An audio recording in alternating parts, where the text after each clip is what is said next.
একটি ছোট্ট পাড়ায় থাকতেন এক বৃদ্ধ দম্পতি। বয়সের ভারে নুয়ে পড়া শরীর, কিন্তু তাদের ভালোবাসা ছিল অটুট।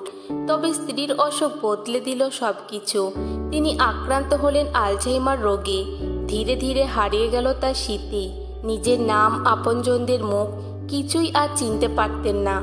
কিন্তু স্বামী, তিনি কখনো ক্লান্ত হলেন না। প্রতিদিন ভোরে উঠে স্ত্রীর জন্য রান্না করতেন, নিজের হাতে খাইয়ে দিতেন। কাপড় ধোয়া, ঘর পরিষ্কার, ওষুধ খাওয়ানো সবই করতেন তিনি। কোথাও যেতে হলে স্ত্রীর হাত শক্ত করে ধরে নিয়ে যেতেন। সারাদিনে এক মুহূর্তের জন্যও স্ত্রীকে চোখের আড়াল করতেন না।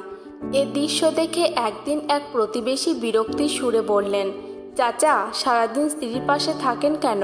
আপনার নিজের কোনো জীবন নেই নাকি? বৃদ্ধ একটু থেমে শান্তভাবে উত্তর দিলেন, আমার স্ত্রী আলঝাইমার রোগী, একা কিছুই করতে পারে না।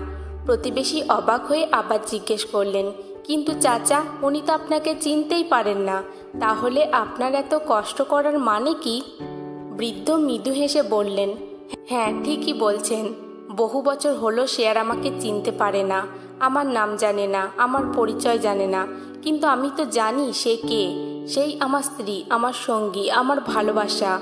ভালোবাসা মানে শুধু চেনা নয়, ভালোবাসা মানে মনে রাখা নয়। ভালোবাসা হলো যত্ন নেওয়া, পাশে থাকা, যদিও কোনো স্বীকৃতি না পাওয়া যায়। প্রতিবেশীর চোখে জল এসে গেল। বৃদ্ধের সেই এক টুকরো উত্তর যেন সবার হৃদয়ে লিখে দিল এক সত্য।